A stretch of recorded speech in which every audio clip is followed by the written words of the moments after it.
সকলৰ মাজত প্ৰতিযোগিতা আৰম্ভ কৰিছে আৰু ইতিমধ্যে আমাৰ দেখা হৈছে ভূপেন হাজৰিকাৰ যি আজি স্মৃতি দিৱস, এই স্মৃতি দিৱসত ইয়াৰ আজি গণ্যমান্য ব্যক্তিসকল আহি উপস্থিত হৈছে। মই প্ৰথমতে আমাৰ মাজত এটা আমি অনুভৱ জানিব চেষ্টা কৰোঁ। ছাৰ, অকণমান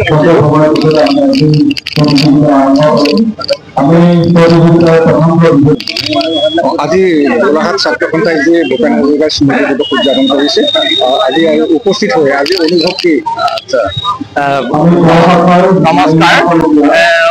গোলাঘাট জিলা ছাত্ৰ সন্থা আৰু ডক্টৰ ভূপেন হাজৰিকা স্মৃতি ৰক্ষা সমিতিৰ উদ্যোগত আজি স্মৃতি দিৱসটো পালন কৰা হৈছে। চতুৰ্থ বাৰ্ষিক ডক্টৰ ভূপেন হাজৰিকাৰ যি স্মৃতি দিৱস, এই স্মৃতি দিৱসটো আমি দিনজোৰা কাৰ্যসূচীৰে পালন কৰিবলৈ ওলাইছোঁ। এই দিনজোৰা কাৰ্যসূচীত আমি বিভিন্ন ধৰণৰ প্ৰতিযোগিতা ৰাখিছোঁ ডক্টৰ ভূপেন হাজৰিকাৰ বাবে। ডক্টৰ ভূপেন হাজৰিকাৰ যি কলা, কৃষ্টি, সংগীত, এইবিলাকৰ যি প্ৰতিযোগিতা, এই প্ৰতিযোগিতাৰ ভিতৰত বিশেষকৈ ডক্টৰ ভূপেন হাজৰিকা সংগীত প্ৰতিযোগিতা ৰখা হৈছে। আমি আৰু বিভিন্ন কাৰ্যসূচীৰ ভিতৰতে আমি প্ৰত্যেক বছৰে দি অহা যি আমাৰ সংগতি বঁটা, ভূপেন হাজৰিকা সংগতি বঁটা এইবাৰ আমাৰ ডক্টৰ অনিল শইকীয়াদেৱলৈ আমি তেখেতক দিয়াৰ চিন্তা চৰ্চা কৰি আমি আজিৰ দিনটো পালন কৰিছোঁ।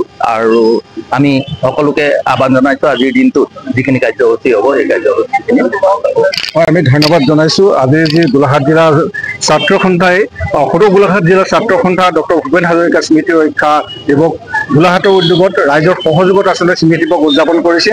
আৰু আমাৰ মাজত উপস্থিত আছে সদৌ অসম ছাত্ৰ সন্থাৰ উপ সভাপতি অভিপ্ৰদান গোস্বামী ডাঙৰীয়া। কেনেধৰণে কাৰ্যসূচীবিলাক আজি আগবঢ়াই নিয়া হৈছে?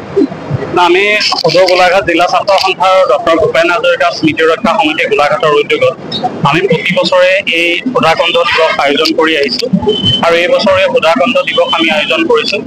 গতিকে বিশেষভাৱে আমি বিভিন্ন ধৰণৰ কাৰ্যসূচী ৰূপায়ণ কৰোঁ। বিশেষভাৱে ডক্টৰ ভূপেন হাজৰিকা তেখেতৰ গীতৰ উপেন্দ্ৰ সংগীত প্ৰতিযোগিতা আমি আয়োজন কৰোঁ আৰু লগতে আমি প্ৰতি বছৰে ডক্টৰ ভূপেন হাজৰিকা সংহতি বঁটা প্ৰদান কৰোঁ।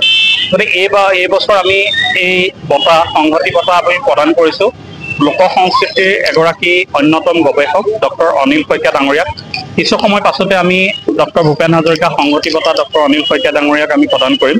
গতিকে আমি বিচাৰিছোঁ যাতে আমাৰ নতুন প্ৰজন্মই সুধাকণ্ঠৰ সেই সৃষ্টিৰাজিখিনিক লৈ আগবাঢ়ি যাব পাৰে আৰু নতুন যাতে এটা বাটৰ সন্ধান পাবলৈ সক্ষম হয়, সেই আশা আমি কৰি প্ৰতি বছৰে ছাত্ৰ সন্থাই আমি অনুষ্ঠানৰ আয়োজন কৰোঁ। গতিকে আমি আশা কৰিম যাতে এই অনুষ্ঠানত আমাৰ ছাত্ৰ ছাত্ৰীসকল আহিব আৰু তেওঁলোকে তেখেতৰ কালজয়ী গীত মানুহে মানুহৰ বাবে সেই গীতটো পৰিৱেশন কৰিব। গতিকে আমি সকলো ৰাইজৰ সহায় সহযোগিতাৰ সময়খিনি আমি কামনা কৰিছোঁ। আমি ধন্যবাদ জ্ঞাপন কৰিছোঁ। আজি উপ সভাপতিগৰাকীয়ে কৈছে যে এই অনুষ্ঠানতে আজি ডক্টৰ অনিল শইকীয়াদেৱক ভূপেন হাজৰিকা সংগতি বঁটা প্ৰদান কৰা হ'ব আৰু এই অনুষ্ঠানটোত ছাত্ৰ ছাত্ৰীসকলৰ দ্বাৰা মানুহে মানুহৰ বাবে এক গীত, কালজয়ী গীত, এই কালজয়ী গীত পৰিৱেশন কৰা হ'ব। মই সমগ্ৰ পৰিৱেশটো অকণমান মই দেখাইছোঁ। আমাৰ বাইদেউ আছে, বাইদেউ অকণমান অনুভৱ ক'ব নেকি? আজি যিহেতু ডক্টৰ ভূপেন হাজৰিকাৰ যি সংগতি দিৱস আজি পালন কৰা হৈছে, খুব চমুকৈ অকণমান অনুভৱ আজি আমাৰ গোলাঘাট ছাত্ৰ সন্থাৰ যৌথ উদ্যোগত সৃষ্টি সংগতি সভা যিটো আজি বঁটা এটা প্ৰদান কৰিব ডক্টৰ অনিল শইকীয়া সংস্কৃতি গৱেষক, শিক্ষাবিদ, সমাজসেৱক। আৰু দ্বিতীয়তে ইয়াত আজি ভূপেন হাজৰিকাৰ গীতৰ প্ৰতিযোগিতা হ'ব। শ্ৰদ্ধাঞ্জলি অনুষ্ঠানলৈ তেওঁলোকে আমন্ত্ৰণ কৰিছিল, যিহেতু শ্ৰদ্ধাঞ্জলি অনুষ্ঠানটো কৰি গৈছে। আজি 14 বছৰ হৈ দিছে তেওঁৰ মৃত্যু। গতিকে এজন সিদিনাহে তেওঁৰ মৃত্যু হৈছে, এনেকুৱা নিয়া থাকে। তাৰ যিবোৰ যুৱজয়ী কালজয়ী গীতবিলাক সদায় অমৰ হৈ থাকক আৰু সকলোৱে কাষলৈ আমি ধন্যবাদ জ্ঞাপন কৰিছোঁ। আমি লাহে আহি আছোঁ। অকণমান পৰিৱেশটো আমাৰ আৰু কেইগৰাকীমান উদ্যোক্তা আছে, আমি জনাম যে আজি আমি আমাৰ এইসকল আচলতে আমাৰ মহিলা আহি উপস্থিত হৈছেই বিভিন্ন দল সংগঠনৰ। কি ক'ব অকণমান আপোনাক থ'বলৈ আমি অনুৰোধ জনাইছোঁ। আমি খুব চমুকৈ আপোনাক ক'বৰ কাৰণে অনুৰোধ জনাইছোঁ, যিহেতু আজি গোলাঘাট জিলাৰ ছাত্ৰ সন্থাই ডক্টৰ ভূপেন হাজৰিকাৰ যি সংগতি দিৱস উদযাপন কৰা হৈছে। গোলাঘাট জিলাৰ ছাত্ৰ সন্থা আৰু ডক্টৰ ভূপেন হাজৰিকা স্মৃতি ৰক্ষা সমিতি গোলাঘাটৰ উদ্যোগত গোলাঘাটবাসী ৰাইজৰ সহযোগত আজি আমি স্মৃতি দিৱস পালন কৰিছোঁ আমাৰ শ্বহীদ ভৱনৰ সন্মুখত। ইতিমধ্যে আমাৰ পতাকা উত্তোলনৰ স্মৃতি তৰ্পণ কাৰ্যসূচী হৈ গৈছে, শ্ৰদ্ধাঞ্জলি অনুষ্ঠান হৈ গৈছে।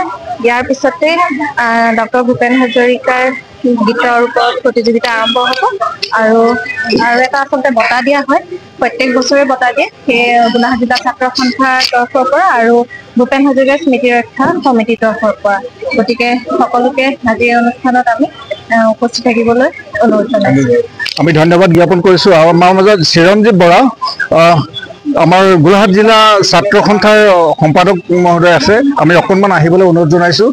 যিহেতু আজি গোলাঘাট জিলা ছাত্ৰ সন্থাই ভূপেন হাজৰিকা সংহতি দিৱস উদযাপন কৰা হৈছে, ইয়াত কেনেধৰণৰ কাৰ্যসূচীবিলাক আগবঢ়াই নিয়া হ'ব আজি?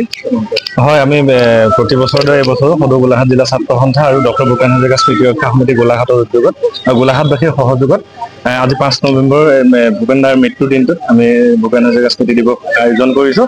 ইতিমধ্যে পতাকা উত্তোলন, শ্বহীদ তৰ্পণ আৰু ভূপেন হাজৰিকাদেৱৰ ৰাজহুৱা শ্ৰদ্ধাঞ্জলি কাৰ্যসূচী হৈ গৈছে। খন্তেক সময়ৰ পিছৰ পৰাই সদৌ অসম ভিত্তিত দুটাকৈ শাখাত ভূপেন্দ্ৰ সংগীত প্ৰতিযোগিতা আৰম্ভ হ'ব। তাৰ লগে লগে আমি প্ৰত্যেক বছৰে অসমৰ লোক সংস্কৃতি জাতীয় জীৱনলৈ বৰঙণি আগবঢ়োৱা এগৰাকী বৰেণ্য পুৰুষাক আমি ডক্টৰ ভূপেন হাজৰিকা সংহতি বঁটা প্ৰদান কৰি আহিছোঁ। এই বৰ্ষত আমি এই বঁটা প্ৰদান কৰিম লোক সংস্কৃতিৰ গৱেষক, আমাৰ আটাইৰে অতি শ্ৰদ্ধাৰ মৰাণ মহাবিদ্যালয়ৰ অৱসৰপ্ৰাপ্ত অধ্যক্ষ ডক্টৰ অনিল শইকীয়া ছাৰক আমি খন্তেক সময়ৰ পিছতে সেই বঁটাটি ছাৰক প্ৰদান কৰিম আনুষ্ঠানিকভাৱে। আৰু তাৰ লগে লগে দিনজোৰা কাৰ্যসূচী ভূপেন্দ্ৰ সংগীত প্ৰতিযোগিতা অনুষ্ঠিত হৈ থাকিব। আমি গোলাঘাটবাসী ৰাইজে আজি সমস্ত ইয়াত মানুহৰ বাবে গীতটি পৰিৱেশন কৰিম আৰু সন্ধ্যাৰ লগে লগে বঁটা বিতৰণী অনুষ্ঠানে আজি আমাৰ কাৰ্যসূচী শেষ হ'ব। আমি ধন্যবাদ জ্ঞাপন কৰিছোঁ। ইতিমধ্যে আমি সমগ্ৰ পৰিৱেশটো অকণমান দেখাইছোঁ যে ছাত্ৰ ছাত্ৰী, পুৰুষ মহিলা সকলোবিলাক ইয়াত আহি উপস্থিত হৈছেহি। আজি এই অনুষ্ঠানতেই ডক্টৰ ভূপেন হাজৰিকাৰ মানুহে মানুহৰ বাবে যি কালজয়ী গীত, এই কালজয়ী গীতসমূহ পৰিৱেশন কৰা হ'ব। মই অকণমান আহি আছোঁ, আমি এজন ব্যক্তিক সোধাৰ আমি চেষ্টা কৰিম। আমাৰ মাজত যিহেতু উপস্থিত আছে প্ৰদীপ সোণাৰ দা, অকণমান আপোনাক বিচাৰিছোঁ, অকণ অনুভৱ এটা আমি জানিবৰ কাৰণে ইচ্ছা কৰিছোঁ। এতিয়া সমগ্ৰ পৰিৱেশটো আজি কেনেকুৱা লাগিছে ডক্টৰ? পৰিৱেশটো আমি কি ক'ম, ডক্টৰ ভূপেন হাজৰিকাৰ 14 সংখ্যক তেখেতৰ মৃত্যু দিৱসত আজি তেখেতক শ্ৰদ্ধাৰে সোঁৱৰিছোঁ। আৰু সেইগৰাকী মহান মনীষীয়ে, সেইগৰাকী মহান শিল্পীয়ে অসমবাসীৰ লগতে সমগ্ৰ বিশ্বক তেখেতৰ গীতেৰে, তেখেতৰ কামেৰে তেখেতে বহুখিনি দি থৈ গ'ল। আজি আমাৰ গোলাঘাট আঞ্চলিক জিলা ছাত্ৰ সন্থাই গোলাঘাট জিলা ছাত্ৰ সন্থাৰ উদ্যোগত আৰু ভূপেন হাজৰিকা স্মৃতি ৰক্ষা সমিতিয়ে যি আজি এই দিৱসটি বিশেষ কাৰ্যসূচী লৈ পেলাই গৈছে, আমি তেখেতসকলক ধন্যবাদ জনাইছোঁ, উদ্যোক্তাসকলক। আৰু আমি আশা কৰিছোঁ আজিৰ দিনটো খুব সুন্দৰকৈ আমি তেখেতৰ স্মৰণত সুন্দৰকৈ অতিবাহিত ধন্যবাদ জ্ঞাপন কৰিছোঁ। আমাৰ এজন শিক্ষাগুৰু আছে, ছাৰ অকণমান উঠি দিলে অকণমান ভাল পাম, অকণমান এটা অনুভৱ, যিহেতু আমাৰ গণ্যমান্য ব্যক্তিসকল আহি আজি ছাত্ৰ সন্থা এই প্ৰেক্ষাগৃহত উপস্থিত হৈছেহি। ডক্টৰ ভূপেন হাজৰিকা, সুধাকণ্ঠ ডক্টৰ ভূপেন হাজৰিকাৰ যি আজি সংহতি দিৱস, স্মৃতি দিৱস, তাতে আজি ব্যক্তিক বঁটা প্ৰদান কৰা ঠিকে আছে, অনুভৱ উপস্থিত হৈছে। ডক্টৰ ভূপেন হাজৰিকাৰ 14 সংখ্যক আজি যি মৃত্যুবাৰ্ষিকী দিৱস, সেই দিৱসটো সমগ্ৰ অসমতে উদযাপন কৰা হৈছে। আমি ঢেকীয়ালত যিটো সাহিত্য শাখা সাহিত্য সভাৰ পৰ্যায়ত উদযাপন কৰিছোঁ। আৰু গোলাঘাট জিলা ছাত্ৰ সন্থাই প্ৰতি বছৰে ভূপেন হাজৰিকাৰ নামত সংহতি বঁটা প্ৰদান কৰি আহিছে। আজি দিনজোৰা কাৰ্যসূচীৰে তেওঁলোকে যি কাৰ্যসূচী লৈছে, সেই কাৰ্যসূচী যথেষ্ট ভাল হৈছে।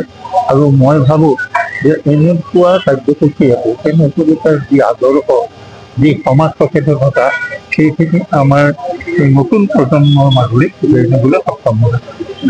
জ্ঞাপন কৰিছোঁ।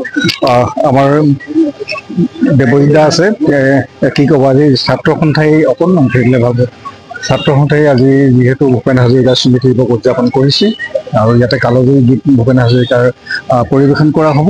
ডক্টৰ অনিল শইকীয়াক সংহতি বঁটা প্ৰদান কৰা হ'ব। আজি উপস্থিত হৈ আপুনি কি ক'ব ডক্টৰ ভূপেন হাজৰিকাৰ? আচলতে ভূপেন হাজৰিকাৰ মৃত্যুৰ পৰৱৰ্তী সময়ত গোলাঘাট জিলা ছাত্ৰ সন্থাই ভূপেন হাজৰিকাৰ স্মৃতি ৰক্ষা সমিতিৰ সহযোগত প্ৰতিবাৰে স্মৃতি দিৱস পালন কৰি আহিছে। এইবাৰ জুবিনৰ মৃত্যুৰ কাৰণে কিছু কম উলহ মালহেৰে আয়োজন কৰিব বিচৰা হৈছে। এই দিনটোত ভূপেন হাজৰিকাৰ স্মৃতিত যি বঁটা প্ৰদান কৰা হয় লোকসংস্কৃতি সাধক অনিল ভূঞাদেৱক বঁটা প্ৰদান কৰা হ'ব। ছাত্ৰ ছাত্ৰীৰ মাজত বিভিন্ন ধৰণৰ প্ৰতিযোগিতা অনুষ্ঠিত হ'ব। এনেদৰে ভূপেন হাজৰিকাক স্মৰণ কৰিব বিচৰা হৈছে। এই বছৰতো এটা বিশেষত্ব আছে যে জন্ম শতবৰ্ষ চলি আছে, গতিকে বিভিন্ন স্থানৰ লগতো গোলাঘাটতো এই কাৰ্যসূচীবিলাক খুব সুন্দৰভাৱে আমি সকলোকে ধন্যবাদ জ্ঞাপন কৰিছোঁ। আৰু আজি সকলোৱে ডক্টৰ সুধাকান্ত ভূপেন হাজৰিকাৰ এই স্মৃতি দিৱসত উপস্থিত হৈ আজি আপোনালোকে এই স্মৃতি দিৱস পালন কৰিবলৈ আমি অনুৰোধ জনাইছোঁ। ধন্যবাদ। Mobile plus physiotherapy wellness and rehabilitation centre দক্ষিণ কামৰূপৰ ব্যৱসায়িক প্ৰাণকেন্দ্ৰ বিজয়নগৰৰ লগতে VIP চক আৰু গুৱাহাটী মালিগাঁও পাণ্ডৱনগৰত থকা তিনিওখন ক্লিনিক বৰ্তমান প্ৰায় 20 বছৰৰ অভিজ্ঞতা পুষ্ট তথা এতিয়ালৈকে প্ৰায় 40,000 ৰোগীক সুস্থ কৰি তোলা ডক্টৰ পল্লৱীনাথৰ তত্ত্বাৱধানত চলি আছে। এই ফিজিঅ'থেৰাপি চেণ্টাৰ তিনিটাত বৰ্তমান অভিজ্ঞ ডক্টৰৰ দ্বাৰা যিকোনো জটিল ফিজিঅ'থেৰাপি চিকিৎসাৰ লগতে যিকোনো ৰোগীৰ ঘৰলৈ গৈ চিকিৎসা সেৱাৰ সুব্যৱস্থাও ৰাখিছে। আমাৰ ঠিকনা mobile plus physiotherapy wellness and rehabilitation centre opposite ওপৰশালী বিজয়নগৰ SBI ব্ৰাঞ্চ। আমাৰ VIP চকৰ ঠিকনাটো হ'ল VIP চক near VIP bus stop Borjhar Guwahati. আমাৰ মালিগাঁও ঠিকনাটো হ'ল চেলাছ 360 physiotherapy and rehabilitation centre Maligaon Pandavnagar Guwahati 12। আমাৰ যোগাযোগ নম্বৰ হৈছে 8011744696।